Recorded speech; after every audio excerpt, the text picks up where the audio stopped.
Today, we're going to dive into a story about an arrogance so huge, so massive, it led a king to literally declare war on God. And this isn't just any story. It's a tale from way back, even before the pharaohs, about a man who truly believed his power had no limits whatsoever. I mean, really think about that for a second.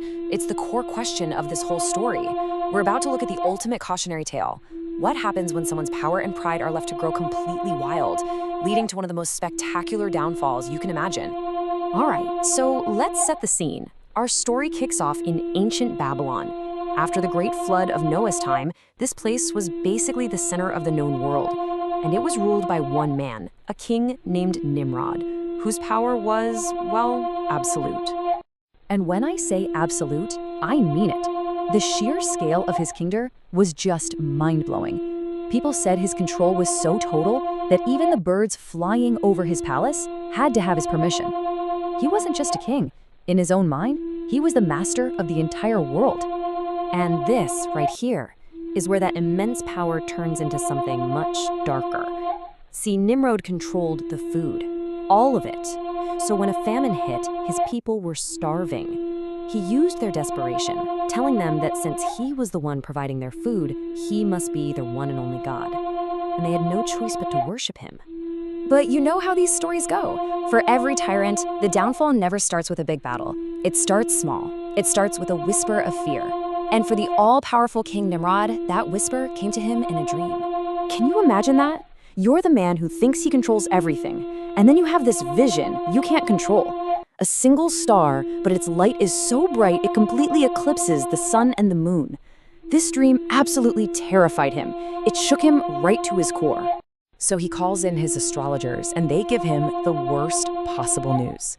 The dream means a child is coming, a child who will tear down everything Nimrod built, his kingdom, his power, and his newfound religion. And that fear, well, it quickly turned into something brutal.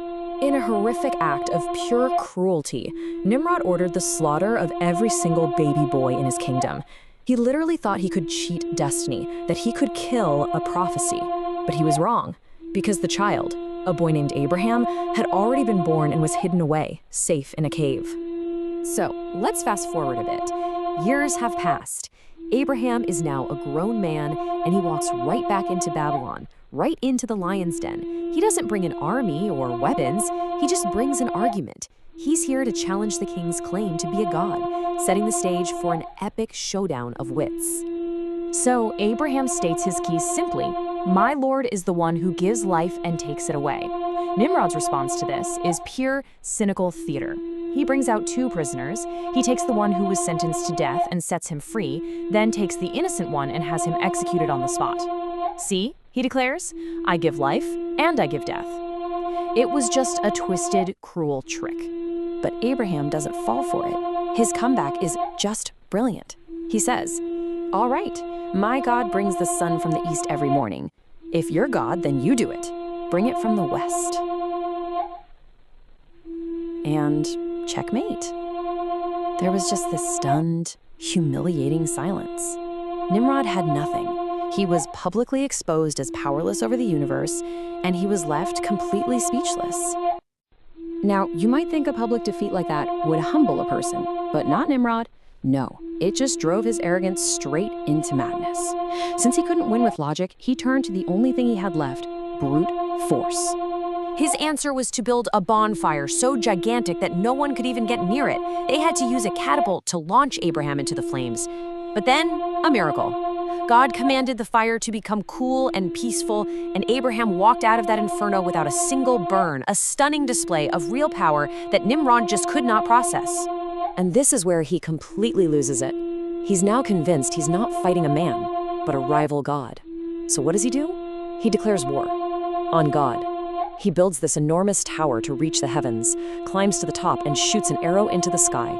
The story goes that the arrow came back down covered in blood, and in his delusion, Nimrod celebrated, thinking he'd actually wounded God. We've now reached the point of no return. It's said that an angel came and warned Nimrod 3 separate times to turn back, to repent. He refused every time. So instead, he gathered his massive army, the greatest fighting force on the planet, and marched out to a battlefield to fight the creator of the universe. Just try to picture this scene. On one side of the field, you have Nimrod's incredible army, thousands of soldiers, gleaming in their iron armor, armed to the teeth. And on the other side, a dark cloud appears on the horizon. It's not another army. It's not a storm. It's God's army of mosquitoes. What happened next was swift and absolutely terrifying. The swarm descended, so thick it blocked out the sun. They swarmed the soldiers, getting through their armor, consuming their flesh, drinking their blood. Within moments, the world's greatest army was just gone, reduced to piles of bones sitting inside empty suits of iron. And Nimrod, he was left alive, the only one, forced to watch it all happen. But see, death would have been a mercy for him. What was in store for Nimrod was a fate so much more agonizing, so much more humiliating, a punishment that would be delivered by just one single lame mosquito from that swarm. That's right.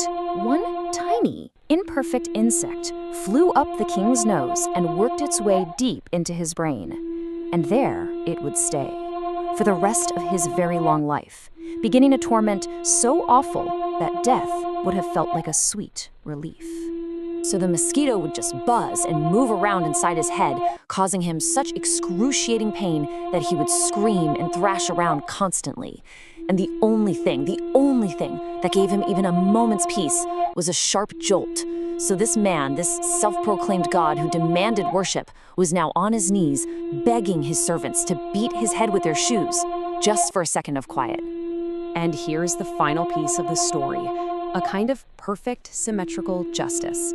Nimrod had ruled with his unchecked pride and arrogance for 400 years. So for the next 400 years, he was forced to endure this specific, personal, and deeply humiliating torture until he finally died, a broken madman. So what's the lesson here? What do we take away from this wild, ancient story? It really boils down to a powerful proverb, Jo jug gaya, wo bach gaya. Jo akar gaya, wo toot gaya. It means, he who bows is saved, he who is stiff is broken. It's a timeless reminder that no matter how powerful someone gets, unchecked pride is a path to ruin. The story of Nimrod really makes you ask, what is real power? And where's that fine line between confidence and a pride so big it's just waiting to be destroyed?